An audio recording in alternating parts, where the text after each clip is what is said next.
Yeah? So what are we thinking? You think it's a square? Why you got broccoli on your t-shirt? Why do you think it's a square? I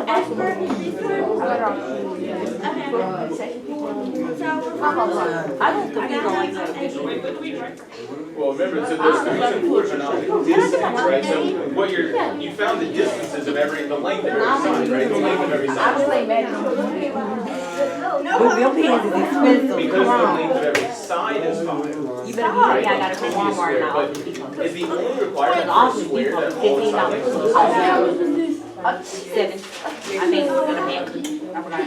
I didn't pay for it though. So you have to check to see if they're all perfect, all the sides, or the adjacent sides are perpendicular as well. So let's check that.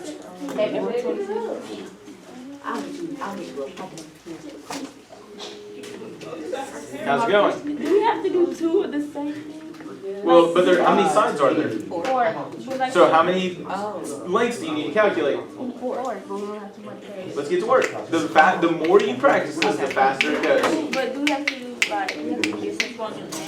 No, because notice I did this. I used the Pythagorean theorem for one of the sides and distance formula for the other one, just so that y'all have both experiences. Use whatever's most comfortable for you. Okay, because I was show for I always use Pythagorean theorem. Like I never use the distance formula. It's set straight up. You may take it. I like it. Alright, how's it going? Yeah. You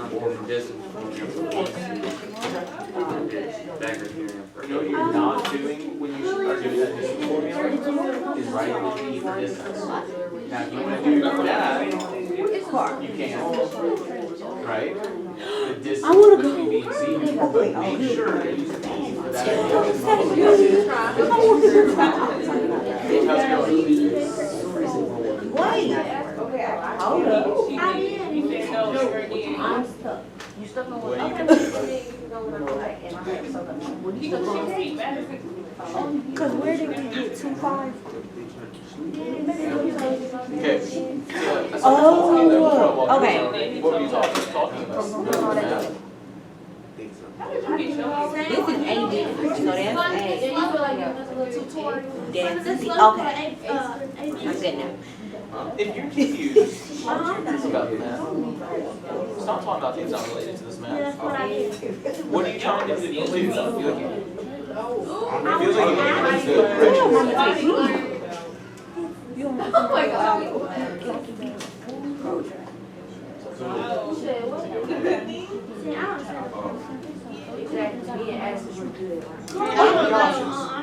want to determine each side.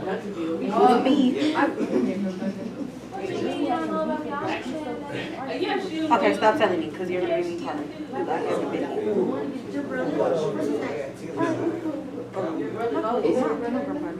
You know what the options are to determine side length. Determine distance. Sounds like you're not doing that. I'm going to help you once you start thinking and talking about that. Can't help you if you're not trying. So what do y'all think? Okay, I'm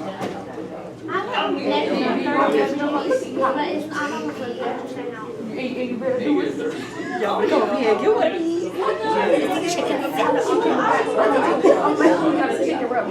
So two things to remember. You need but also you need to be careful because that does not really get used to the point that's on.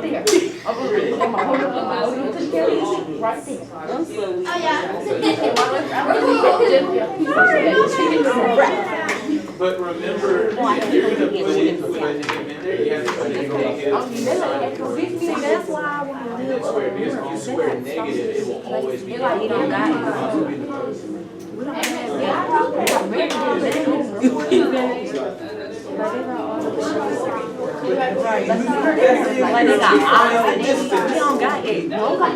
got change. Okay, so let's clarify this. Thank you. Thank you. Thank you. So, I want to talk about two things to clarify, because Ethan brings up a good point. He's like, I couldn't tell if they're positive or negative. I need y'all to hear me very clearly on this. Whether it's positive or negative only matters for slope.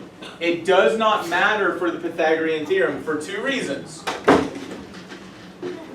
let's say that I'm looking right here. If we're talking about length, if we're talking about distance, have you ever like called up your mom or heard someone talking on the phone and be like, hey honey, I'm like -5 miles from the house? No. No? No one's ever said that? What would they say if they were 5 miles from the house? 5 miles from the house? Okay, listen. Y'all find it goofy, but here's my point. Length and distance are always positive. So when we use the Pythagorean theorem, you don't need negatives ever. This length is a +3. This length is a +4. The positive and negative only matters when you're calculating what idea? Slope. The positive and negative only matters when you're calculating slope. Now, let's say that you did include those negatives. Pay attention to this. Remember, if we're looking at slope, we always do which part first? The rise. So this is going down, right? Actually, let's use a different one than we've already done. We already did that one. Let's look here. I'm going to look from B to C. If I do slope, right, it's down 4, correct? Yes? And then it's to the right 3, so it's adding 3. So Ethan, pay attention to this. If I use the Pythagorean theorem here, the distance from B to C squared, right, that distance squared, is equal to A squared, so -4 squared plus 3 squared. What happens when I square a negative? It automatically becomes positive. So for Pythagorean theorem, does it matter if you have positives or negatives? No. Because when you square it, it'll always become positive. Does that make sense? So, 1, if you square negatives, it becomes positive. It doesn't matter for Pythagorean theorem. But 2, distance is always positive. So you don't ever have to put a negative into the distance formula. Alright, so the distance from B to C squared is equal to 16 plus 9. Man, that looks familiar, doesn't it? So what is the distance from B to C? 5. 5. So all the distances are 5? Yeah, because they're all parallel. Ooh, hold on a second. Hey guys, listen. Can the distances all be 5 because they're all parallel? No. Guys, what determines parallelism? Not the distance, but the slope. What? So if they have equal slopes, Yeah. then they're all Property of being parallel? That's a word, I promise. parallelism. Parallelism. I thought you meant that was like a fancy. Listen, y'all, I need you to pay attention. Distance does not determine if they're parallel. Slope determines if they're parallel. You got to keep them separate. There is the distance, and then there is the slope. Two different things, both important, right? Okay. And then we would have to check the distance here, but for those of us who did, the distance squared is equal to 4 squared plus 3 squared. That distance ends up coming out to be 5 as well. And so what might be our natural instinct, seeing that all of those distances are 5? What kind of figure do you think we might have? Square from Nathan? A what? A rhombus maybe? So, let's talk about it. Do we have a square? Wait, kind of. Oh, it could be. Hey guys, you need to go back to your defining characteristics. A square, are all sides the same for a square? Yeah. Is there anything else though that is necessary? Those adjacent sides have to be perpendicular. Have we checked that yet? No. And see, that's why it says, can you classify quadrilateral ABCD from its side lengths? No, because we don't know yet if it's a rhombus or a square, right? So, why can we not explain it yet? We don't know if the sides are perpendicular yet.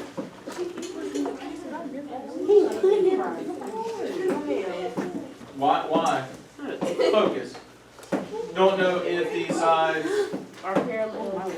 Well, remember, if we're going to say, yeah, I guess we need to know parallel to, Yeah. but I was going to focus more for a square, we need to know if those adjacent sides are perpendicular. Okay. I will point this out, if we've done our job well though, to calculate distance, the slope is nice and easy.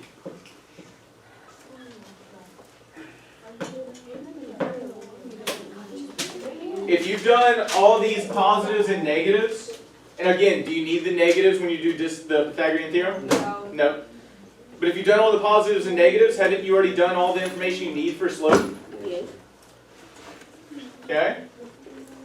So let's look at the second part here, or the next part. It says determine the slope of each line segment, right?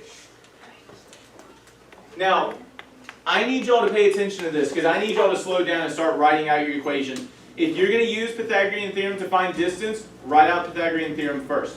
If you're going to use the distance formula to find distance, write out the distance formula first. If you're going to calculate slope, what should you do first? Rise divided by rise over rise. Or, does anyone remember my favorite? Pythagorean theorem. No, the Remember, it's Changing y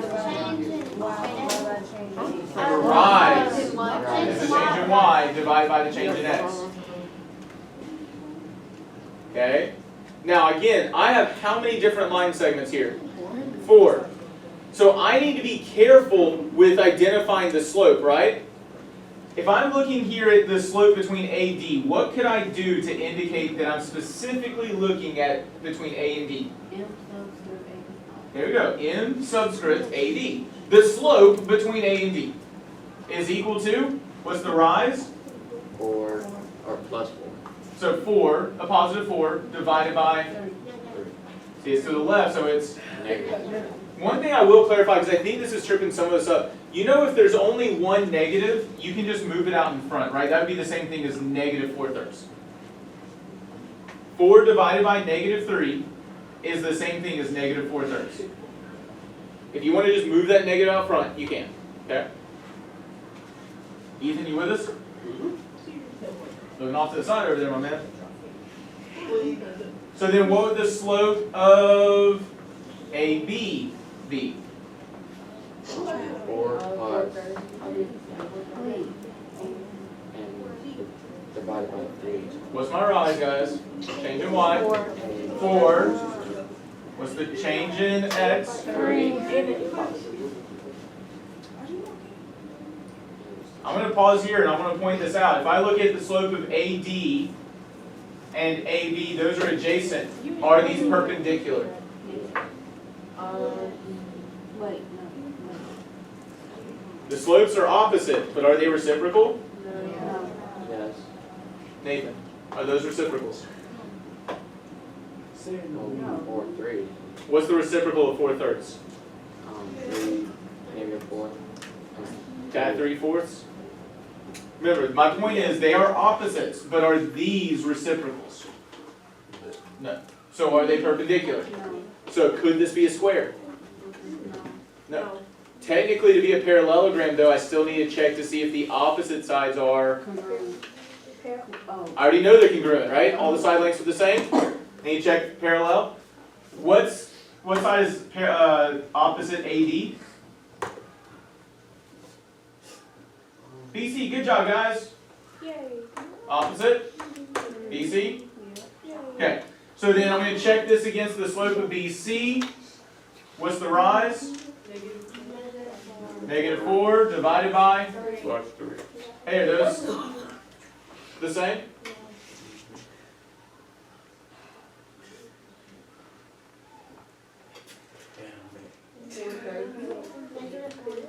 So it'd be negative 4 divided by negative 3, which a negative divided by a negative is? So are those the same? So it is a parallelogram, and all sides are congruent. So what type of parallelogram is it? A rhombus. So slopes are given here, right? These slopes go under number or part B, but it's a rhombus. Opposite sides are what? What did the slope tell us? The opposite sides are not congruent, not based on slope, parallel. Remember, opposite sides being parallel tells us it's what shape? Not a square. Remember, a quadrilateral just means it has how many sides? 4, okay? Guys, we need to study this detailed. Parallelogram means those opposite sides are parallel and congruent. The opposite sides being parallel tells me it's a parallelogram. But the fact that all sides are the same length tells me it's not just a parallelogram, it is also a rhombus. Opposite sides are parallel, so parallelogram.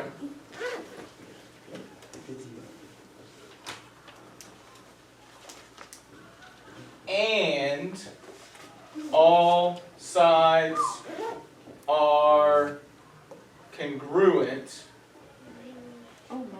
so it's a rhombus.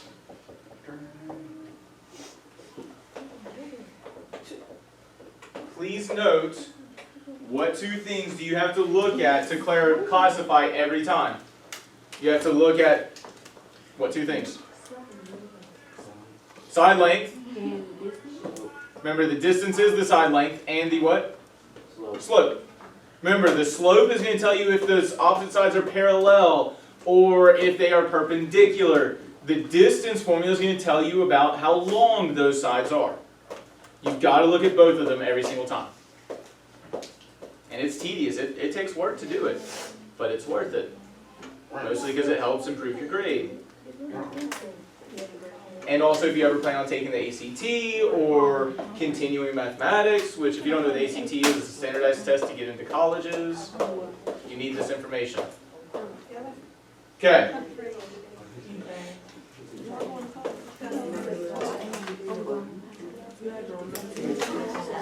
Alright. This is the last one we will look at today. This is the last one we're going to look at, number 3. I've already graphed A, B, C, D for you, but you will need to graph it as well. I really still have no clue why we're talking. Okay, you need to graph this A, B, C, D on your graph as well, but please hear me very clearly. Y'all, hey, I'll take it from you, put it in the trash. I don't care. So, when I look at this, I should have a gut instinct of what I'm looking at to help me start thinking about what to check. When I look at this quadrilateral, what are you immediately thinking about? A trapezoid, right? It being a trapezoid, what's the only thing you would actually have to check? Check for those parallel sides, right? I can tell right away, could it be a parallelogram? Any of the parallelograms? A parallelogram? A quadrilateral. It's definitely a quadrilateral, but remember, to be a parallelogram, the opposite sides are parallel and... Opposite sides are parallel and... Congruent. Hey guys, are these parallel? No. Are these sides congruent? Yes. No. Wait. Listen to my question again. Remember, to be congruent means that their distances are the same. Are these congruent? No. They might be parallel. I need to prove that. But that length and that length are not the same. Very much so. So could this be a parallelogram? No. No. Could it be a trapezoid? Yes. So I need to check to see if that's true. So pay attention to what you see there. Make a decision of, okay, if it's a parallelogram, I need to check to see if all sides are parallel and congruent. If it's just a trapezoid, I just need to see if one pair of sides are parallel. So work within your small groups, figure out if this is in fact a trapezoid.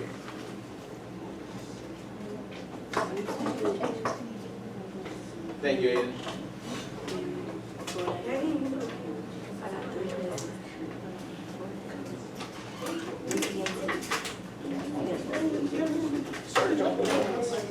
Come on. Literally, that was the first thing I said was, you still need to put on your paper. So what are we looking at? What are we trying to do? What are you talking about? Well, we're trying to prove it, but also we need to pay attention. That point is not this point. What does that say? 3, common negative 7, right? 1, 2, 3. 1, 2, 3, 4, 5, 6, 7. Just by having that point off, that could prevent you from getting the correct answer. Be careful. Check that point as well. Having the points off messes things up. You gotta be careful. Work together, figure out if it's trapezoid. 13. So what are y'all checking right now? Come on, we're almost done. Give me your best. Yep. You got 5 minutes left, 6 minutes left. Do you need to check length here? Yes. Oh, no. What we told you check? No, no. What did y'all say you thought this was? What's the only thing that has to be true for a trapezoid? One pair of parallels. One pair of parallels. But that's the thing. For that figure, we had to do a lot. Well, that was to create a trapezoid. But all I'm asking is, what type of figure is this? Y'all are saying it's a trapezoid. The only thing that has to be true is that, does it have to be those two sides? Like, do those two sides look parallel? Homegirl, think about this. Look at this. Do those look parallel to you? Those are definitely going to intersect, right? They can't be parallel. These two right here. Could these two sides be parallel? Possibly, right? So what are you going to have to check? No. Thank you. We got it? Alright, so let's find it. Let's go. Remember, you're claiming it's a trapezoid. To prove this a trapezoid, what has to be true? It does not matter for a trapezoid. One pair of parallel sides, right? What sides are you looking at to see if they're parallel? That word is about. Look at A, B, and B, C again. Do those look parallel to you? Give me this rule. Give me this rule. Look right here. Oh my God. Look at those. Now you just made me.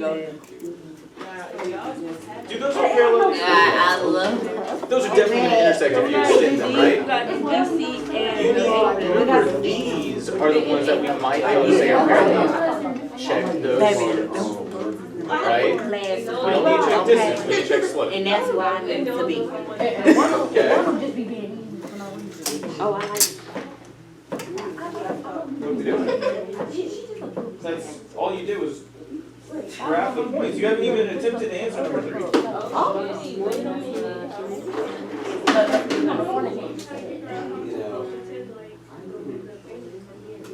Down 0. Emily, one thing I'm going to caution you, and so you did do that right. I would always go from my starting point and rise or run correctly. So it's coming down when really you're rising up. Does that make sense? And that's why I would show my arrows, right? So show your arrow up, and then show your arrow to the right. There you go. And see how this is going to help direct you to make sure you're I see it. I don't see it. We be seeing everything. Maybe you need our way. Oh my God. I see Jenny from there. Let me see. Yeah, the side profile is. Quick question, what are you supposed to identify first, the rise up? I can keep people from Identify the rise up. And here left. It was A's world.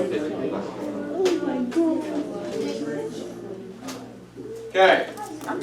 Oh, just another minute. I'm going to go ahead and pass out the review packet that we'll work on tomorrow. Oh wait, that's just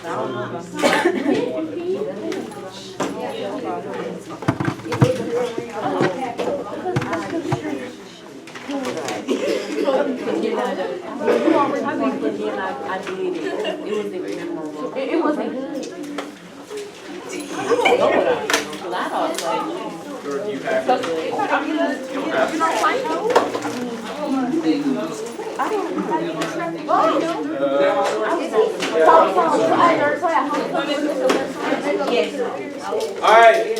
I'll have to finish passing these out in a second. Make sure you get a review packet before you leave. But is this in fact a trapezoid? Here, grab a seat for a second. How do we know it's a trapezoid?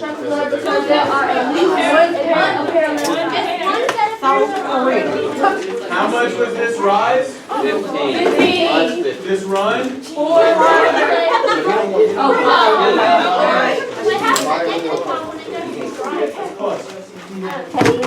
Equal to 3. How much was this rise? I got like Close, 9. How much was Okay, this run? no bad, like top. Excuse me. Sit down. It's hard for you to learn if you're standing up and hacking. Hold on. So once again, I need y'all to pay attention. Think through, hey, what quadrilateral do I think it is? If it's just a trapezoid, I need one pair of parallel sides, and that's it. If you think it's a square, you're going to have to check to make sure that your opposite sides are both parallel and congruent, and that the adjacent ones are,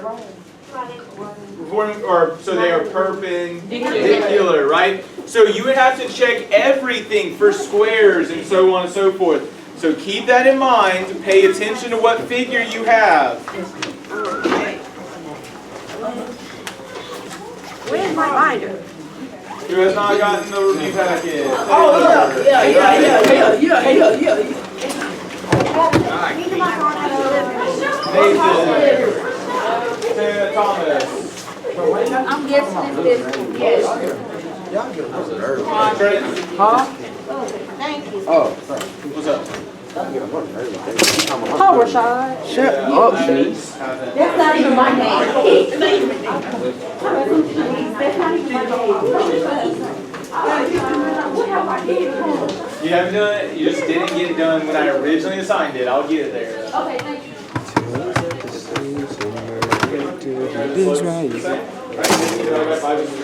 So because those slopes are the same, then those sides are parallel.